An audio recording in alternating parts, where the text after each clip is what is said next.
Motorola has finally formally announced its Z10, improving on the Z8 banana phone by virtue of a 3.2 megapixel camera, more up-to-date codecs and a storyboard-based video editor.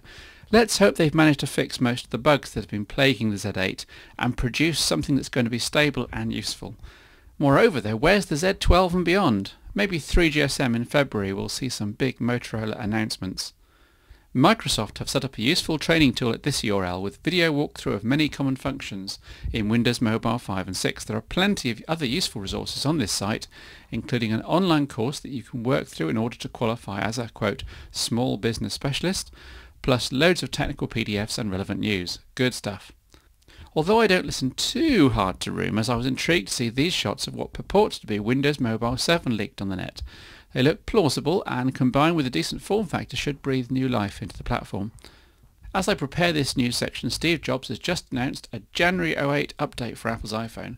It looks good, though a little underwhelming. I for one was expecting video recording in the camera, but there's support for Google's cell tower triangulation system as seen in the S60 native and Java versions of Google Maps for mobile last year.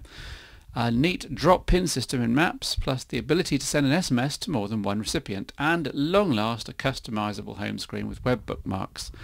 And at least iPhone is now about to become a proper smartphone platform with a real SDK for developers promised next month. And I couldn't let this news section pass by without a quick mention of a big firmware update to the highest spec smartphone on the planet, as seen in my pocket. The Nokia N95 8GB. The jump from V12 to V15 firmware has brought speed improvements all round, plus Flashlight 3 with full flash video support at long last, i.e. YouTube works perfectly in web. A bit like buses, you long for full access to YouTube and then two solutions come along all within a month. The other one is mTube, of course, which works on most S60 smartphones. And what of N-Gage? Delayed. This is the Sony Ericsson W960 and it's a device with big potential. The only trouble is, you've heard me say this about previous UIQ3 powered smartphones from Sony Ericsson, and you've perhaps then discovered it's taken them a good year or so to fix all the niggles and problems and make their smartphones really work well. Let's hope the timescales are somewhat shorter for the W960 as it really truly deserves to do well. First impressions are excellent with sporty black and white looks and a super thin 16mm form factor. The largish 2.6-inch touchscreen is completely flush too, as on the fashionable Apple iPhone and Nokia N95 8GB, but it's not just about looks here, as the flush top means that at long last you can tap the UIQ3 control icons with a fingertip with no need to stop and get the stylus out. A big improvement. In fact, you can do most things on the W960 without using the stylus, which is as it should be for this class of device. Some on-screen icons are a little small for finger use, but 95% of the W960's functionality can be done with the keypad, the jog dial and your trusty finger. UIQ3, as you'll probably remember, runs on top of Symbian OS 9, giving it very good security and full multitasking. And there's plenty of RAM here too, meaning you can quite easily have a dozen or so applications all loaded and running at once using Task Manager to switch between them, which is very good. Unless you're in the core Walkman music player, which runs full screen and doesn't have a UIQ3 icon bar at the top, which is bad. If you're playing music as here, then it's a bind to get back to another specific application such as messaging, calendar, web, etc. because there's no Task Manager icon.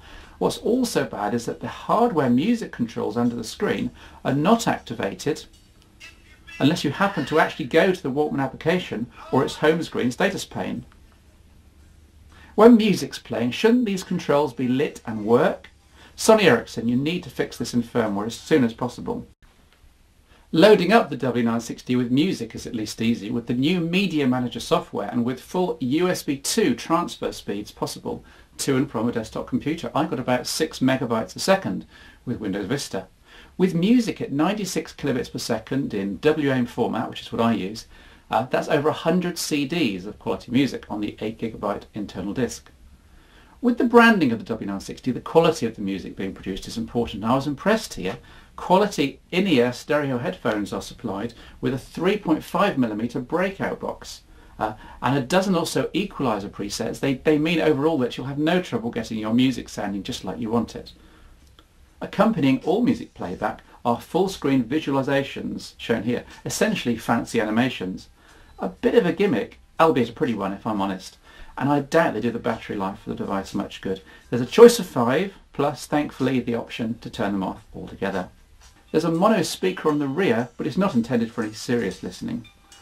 Also on the W960's rear is a 3 megapixel camera with twin LED flash, producing fairly decent snaps at 2008's standard resolution, although the autofocus was sometimes very slow and the absence of a focusing graticule meant that it was far too easy to take the shot before focusing was complete. There's the usual CyberShot camera interface that I love to hate, although it does make transitioning from another Sony Ericsson phone easier, I suppose. The video clips are more disappointing, okay for fun use and for viewing on the W960 screen, but the slow frame rate and appallingly tinny sound mean that you're unlikely to use W960 shot video on your home DVDs. The use of UIQ3 as a software platform means that there are some serious PIM and Office tools on board here, plus a good selection of ready third-party software. And despite the lack of a phone D-pad, the use of a standard keypad in conjunction with a rather good touchscreen means that getting around the W960 is quite enjoyable. Rumour has it that future versions of UIQ will have bigger, more finger-friendly icons and controls, iPhone style, all of which will help take Sony Ericsson's smartphone line closer to being real contenders. In addition to the music control issue, I also want to mention application startup speed. The first time you use messaging or calendar or any other built-in application, you'll be waiting around for quite a while, 3 or 4 seconds. After initial use, most applications stick around in RAM, of course, and pop up instantly, but that initial delay is going to catch newcomers out, especially those people who like to switch their phone off at night, unnecessarily, and have to start the OS afresh each morning. I love the fact that the W960 has Wi-Fi. Surely every smartphone needs this in 2008. Being able to be online at high speeds for free at home or in the office is a must, as it unlocks all kinds of media watching and downloading possibilities. Web on the W960 is supplied by Opera, and it's its usual competent self, though it could really do with an overhaul in these iPhone/Safari 60 days. The bar has been raised since Opera for IQ was first programmed. What else struck me? Well, the device charges when connected via USB with a little LED that comes on to confirm it.